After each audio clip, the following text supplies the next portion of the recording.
Kasih sayang semesta membangun peradaban baru yang mulia, ketamatan dan bahagia bersama dalam ridho Allah, Tuhan yang Maha Esa.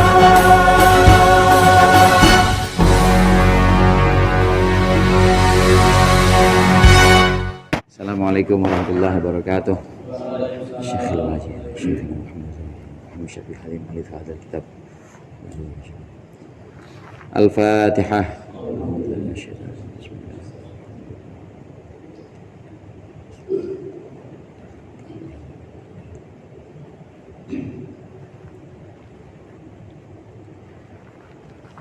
Bismillahirrahmanirrahim. Alhamdulil muallimit tullabi wa musahhilil khairi liman yata'allamu. Thumma assalatu wassalamu ala nabi wa alihi wa sahbihi jayu'zamu. Ya Rabbana kaffir anna dunubana wa walidina wa man huwa muslimu. Nad'uka Allahumma ilman nafi'a min yaumina ilal hisabi yaqumu. Amin amin amin wa ya fattahu. Amin amin amin wa ya alimu. Bismillah, alhamdulillah, salatu wassalamu ala rasulillah wa ala alihi wa sahbihi wa man tabi'ahu huda wa la hawla wa la quwwata illa billah, amma ba'du. Faqala al-mu'allif rahimahullah wa nafa'ana bihi wa bi'ulumihi bi barakatihi fid dharaini amin.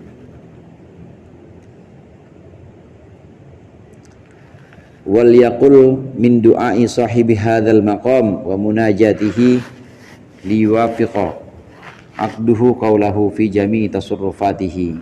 Wal yaqul, dan hendaklah seseorang hamba mengatakan min du'ai sahibi hadzal maqam, sebagian dari doa pemilik makom yang mulia ini, maksudnya pemilik posisi yang mulia, maksudnya adalah Kanjeng Nabi Muhammad SAW, wa munajatihi, dan sebagian dari munajatnya Nabi Muhammad, hendaklah dia mengucapkan doa-doa liyuwafiqa aqduhu qaulahu, supaya cocok, supaya sepakat aqduhu, akad atau kata hatinya, qaulahu, sepakat atau cocok dengan ucapannya, fi jami'i tasarrufatihi, dalam seluruh perbuatannya hamba, seluruh perbuatannya salik. Apa sebagian doa yang diajarkan di sini? Doa dari Rasulullah. Ini doanya, Allahumma inni asbahtu la amliku li nafsi darra wa la naf'a. Allahumma, ya Allah, inni asbahtu la amliku li nafsi darran. Ya Allah, sungguhnya aku masuk di pagi hari, la amliku li nafsi darran, aku tidak memiliki untuk diriku sendiri kemadaratan, wala naf'an, tidak juga memiliki manfaat, wala mautan, tidak juga mati, wala hayatan, tidak juga hidup, wala nusyuran, dan juga tidak juga tempat kembali, wala astati'u an akhudha illa ma a'taitani, dan aku tidak mampu untuk mengambil illa ma a'taitani, kecuali sesuatu yang telah engkau berikan kepadaku, wala attaqi, dan aku tidak menjaga illa ma waqaitani, kecuali apa-apa yang engkau jaga aku. Allahumma waffiqni lima tuhibbuh, ya Allah, bimbinglah aku lima tuhibbuh, kepada sesuatu yang engkau suka, pada sesuatu yang engkau cintai, wa tardahu, dan pada sesuatu yang engkau ridho, minal qawli wal amali, yakni berupa ucapan maupun berupa amal, fi ta'atika, dalam taat kepadamu, innaka dzul fadlil azim, sungguhnya engkau adalah zat yang memiliki karunia yang besar. Ini doa yang diajarkan oleh Rasulullah SAW. Sebagian dari munajat, sebagian dari doa-doa Rasulullah adalah doa yang barusan kita baca. Ya Allah, saya tidak memiliki, buat diri saya sendiri aja saya nggak bisa memberikan manfaat, nggak bisa memberikan madarat, saya juga nggak punya mati, nggak punya hidup, dan juga nggak bisa tempat kembali. Ya Allah, saya nggak mampu apa-apa, saya tidak bisa mengambil kecuali sesuatu yang sudah engkau berikan kepada saya, dan saya tidak bisa menjaga kecuali apa-apa yang memang engkau sudah jaga. Ya Allah, bimbinglah aku untuk menuju sesuatu yang engkau ridhoi dan engkau cintai, baik berupa perbuatan, berupa perkataan, dalam taat kepadamu. Ini doa yang diajarkan oleh Rasulullah. Ini doa yang maknanya tentang kepasrahan diri kita kepada Allah dan tentang ridhonya kita kepada ketetapan-ketetapan Allah. Di pembahasan yang lalu disebutkan bahwa orang yang dikatakan orang berakal atau akil, ini orang yang sejak awal perbuatannya itu yang dia lihat adalah Allah. Yang dia lihat bukan dirinya, bukan kebisaannya atau kemampuannya. Dia hanya melihat bahwa saya melakukan ini.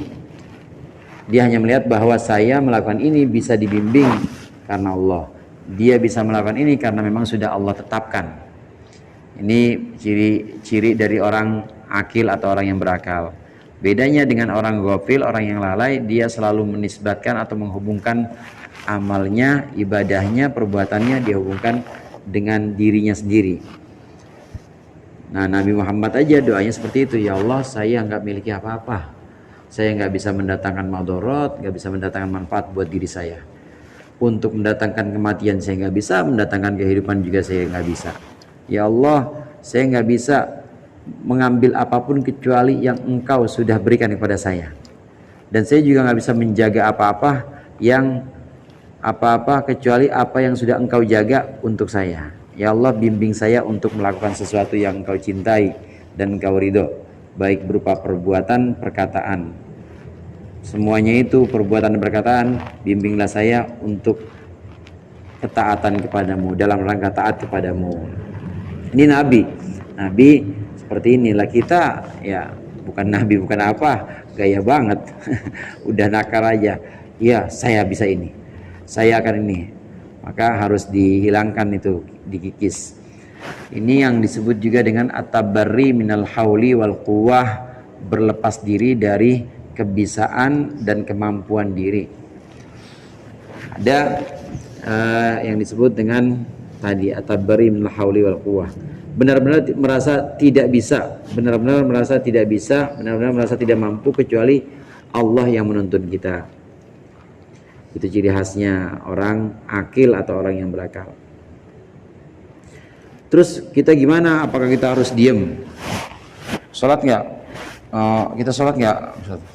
Biarin dah, nggak usah sholat dah. Udah Allah takdirin begini. Nggak begitu juga, salah. Kerja nggak kita? Nggak usah kerja dah. Udah Allah takdirkan memang kita jadi pengangguran. Allah takdirkan memang kita takdirkan. Allah takdirkan kita ini ada di rumah aja, udah nggak usah kerja.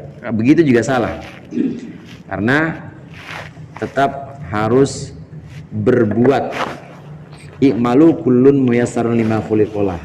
Semuanya harus dibuktikan dengan perbuatan. Nanti perbuatan-perbuatan itu yang jadi ciri kita. Kita jadi ciri orang yang selamat atau jadi ciri orang yang celaka. Perbuatan-perbuatan itu yang nanti menentukan. Dengan kata lain, memang kita walaupun kita melakukan, kita sebenarnya melakukan apa yang sudah Allah tetapkan dulu. Ngaji kita ini udah Allah tulis dulu, emang kita bakal ngaji kayak begini. Lah terus kita ngapain? Suruh berangkat, nyalain motor, starter, terus siap-siap wudhu segala, terus ngapain? Ini untuk alamat atau bukti bahwa kita termasuk orang-orang yang selamat. Sebagai tanda, sebagai bukti bahwa kita ini sedang melaksanakan apa yang sudah Allah catat. Oh, berarti Allah catat kita sebagai orang-orang yang selamat. Tanda-tandanya itu jelas, ngaji mulu, amin. Tanda-tandanya jelas, kita zikir terus, ingat terus sama Allah. Kalau kita melakukan perbuatan yang baik, amal-amal soleh, maka insya Allah itu tanda-tandanya kita adalah orang yang memang selamat nanti dunia akhirat.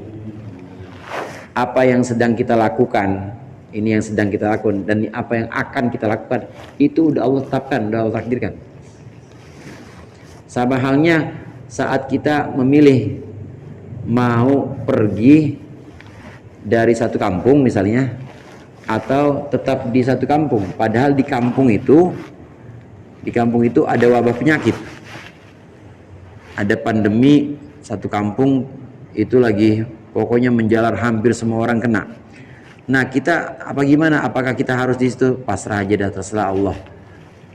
Apakah kita harus tetap di situ sesuai dengan keadaan di mana orang semua hampir kena? Ternyata nggak begitu. Jadi bagaimana pergi? Kita tetap harus pergi dari situ untuk keselamatan kita. Kita tetap harus pergi dari kampung itu untuk keselamatan kita. Itu yang dilakukan oleh Sayyidina Umar. Sayyidina Umar ketika pergi dari Ta'un atau dari satu wabah pada waktu itu, kemudian ditanya sama orang, "Ya Amirul Mukminin, kenapa engkau lari dari takdir Allah? Kenapa engkau lari dari kampung ini? Berarti kau lari dari takdir Allah." "Saya enggak lari dari takdir Allah. Saya pindah dari takdir Allah yang satu ke takdir Allah yang lain." Berarti kita juga ini sedang menetapkan atau kita sedang menegaskan Allah sudah mencatatkan kita akan berbuat apa, dan kita kemudian menegaskan bahwa kita termasuk orang-orang yang melakukan apa yang Allah ridho, dan Allah tetapkan kita sebagai orang yang melakukan apa-apa yang memang Allah suka. Bentuknya yang seperti ini. Wa amma man a'ta wattaqa wa saddaqa bil husna fasanuyassiruhu lil yusra. Kalau orang bertakwa, kemudian dia bersedekah, kemudian juga dia melakukan perbuatan baik, fasanuyassiruhu lil yusra, kami akan permudah untuk mencapai kebaikan. Apa yang sudah kita lakukan, kita sudah sholat jamaah, sudah ngaji, sudah sedekah, sudah melakukan apapun yang terbaik, sudah kita persembahkan semua karena Allah dan juga dibimbing oleh Allah, maka insya Allah janji Allah fasanuyassiruhu lil yusra, Allah berikan kemudahan. Kemudahan yang dimaksud di sini kemudahan di dunia, dan sampai nanti kemudahan di akhirat, itu tandanya kita termasuk orang-orang yang selamat. Sebaliknya, wa amma man bakhila wastagna wa kadzdzaba bil husna fasanuyassiruhu lil usra. Ya kalau yang diajak ngajinya malas, sholatnya juga boro-boro, puasa Ramadan ya di jembatan aja. Ngapain aja pokoknya jembatan, cari yang warteg ada hordengnya. Itu hati-hati ya, motor diservis kalau belum puasa. Suka mampir ke warteg soalnya. Asal ini aja dipakai buat ngaji. Soalnya kalau nggak pernah dipakai buat ngaji, biasanya suka mampir kemana-mana itu. Yang seperti itu orang yang kemudian nggak menegaskan diri bahwa saya harus milih ini, saya harus ngikutin takdir Allah, yaitu yang berupa tanda-tanda keselamatan. Orang yang tidak seperti itu, maka fasanuyassiruhu lil usra, kami akan permudah dia menuju kesulitan. Ya benar, belangsak benar. Dia terus-terusan begitu nggak bakal selamat, karena memang dia nggak mau bangkit, nggak mau pilih apa yang Allah ridho. Semuanya tetap harus melalui perbuatan. Maka di sini sebutkan minal qauli wal amal. Minal qauli wal amal, baik perbuatan maupun perkataan, kita mohon bimbing kepada Allah kepada sesuatu yang Allah ridho. Perkataan yang Allah ridho, perbuatan yang Allah ridho. Itu tanda-tandanya kita menggantungkan semua kepada Allah. Ini doa Nabi, ini bagus ini. Allahumma inni asbahtu la amliku li nafsi darra wala naf'a wala mauta wala hayata wala nusyura. Allahumma la astati'u an akhudha illa ma a'taitani wala attaqi illa ma waqaitani. Allahumma waffiqni lima tuhibbu wa tardah minal qawli wal amali fi ta'atika innaka dzul fadlil azim. Satu lagi ada doa yang diriwayatkan dari Imam Abil Hasan Asy-Syadzili. Wal yaqul aidan ma ra'aituhu li sayyidi Abil Hasan Asy-Syadzili radhiyallahu taala anhu, Allahumma innal amra indaka wa huwa mahjubun anni wa la a'lamu amran akhtarhu li nafsi fakun antal mukhtaru li wahmilni fi ajmalil umuri indaka wa ahmadiha akibatan fid dini wa dunya wal akhirah innaka ala kulli syai'in qadir. Ini doanya Syekh Abil Hasan Asy-Syadzili. Allahumma ya Allah, innal amra indaka, sungguhnya urusan itu ada di sisimu. Semua urusan itu milik engkau ya Allah, ada di sisimu, engkau yang mengatur. Wa huwa mahjubun anni, dan benar-benar urusan itu terhalang dariku. Aku nggak punya pilihan apa-apa, aku nggak bisa berbuat apa-apa. Semua urusan ada di sisimu ya Allah. Wala a'lamu amron akhtaruhu li nafsi, dan aku tidak mengetahui satu urusan yang aku pilihkan untuk diriku sendiri. Aku nggak bisa milih ya Allah. Fakun antal mukhtaruli, maka jadilah engkau yang memilihkan untukku. Aku tidak bisa memilih ya Allah, tapi biarkan engkau yang memilihkan untukku. Wahmilni fi ajmalil umuri indaka, dan bawalah aku dalam sebaik-baiknya urusan di sisimu, wa ahmadiha akibatan, dan yang paling terpuji penghabisannya, fid dini wad dunya, baik dalam agama maupun di dunia, wal akhirati, dan di akhirat. Innaka ala kulli syai'in qadir, sesungguhnya engkau atas segala sesuatu qadirun, itu maha kuasa. Dalam doa-doa ini terlihat makna bagaimana kita tafwid dan tawakal, menyerahkan semuanya urusan kepada Allah. Tetap meskipun kita menyerahkan semua urusan kepada Allah, tetap kita harus menentukan amal-amal perbuatan kita tetap harus berupa amal soleh, tetap berupa perbuatan-perbuatan yang baik bentuknya itu yang murni ibadah maupun yang bukan ibadah, tapi kita niatin untuk ibadah. Yang bukan ibadah kita niatkan untuk ibadah, jadi ibadah, dan Allah suka, Allah ridho dengan itu, maka itu bisa jadi jalan untuk kita terus mendekatkan diri kepada Allah. Apapun yang kita perbuat bentuknya, asal bukan yang maksiat, asal bukan yang haram, itu kita niatkan untuk Allah, kita niatkan untuk ibadah, maka jadi ibadah.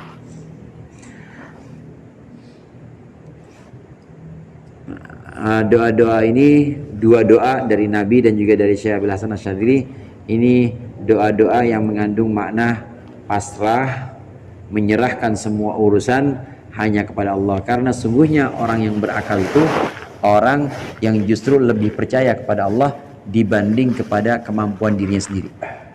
Dia benar-benar nggak percaya. Waktu berangkat kerja, ya berangkat kerja dia memang, tapi dia tidak pernah percaya kepada dirinya sendiri bahwa saya bisa dan saya mah akan bahagia. Nanti umur 30 tahun saya mah udah jadi bintang apaan? Saya umur sekian mah akan mendapatkan sekian. Dia nggak pernah benar-benar percaya kepada dirinya sendiri. Tapi percaya kepada siapa? Hanya kepada Allah. Semua urusan dia pasrahkan kepada Allah. Ini ciri-ciri orang yang berakal, akil. Orang yang menyerahkan semua urusannya hanya kepada Allah. Patokannya itu di awal mengerjakan sesuatu.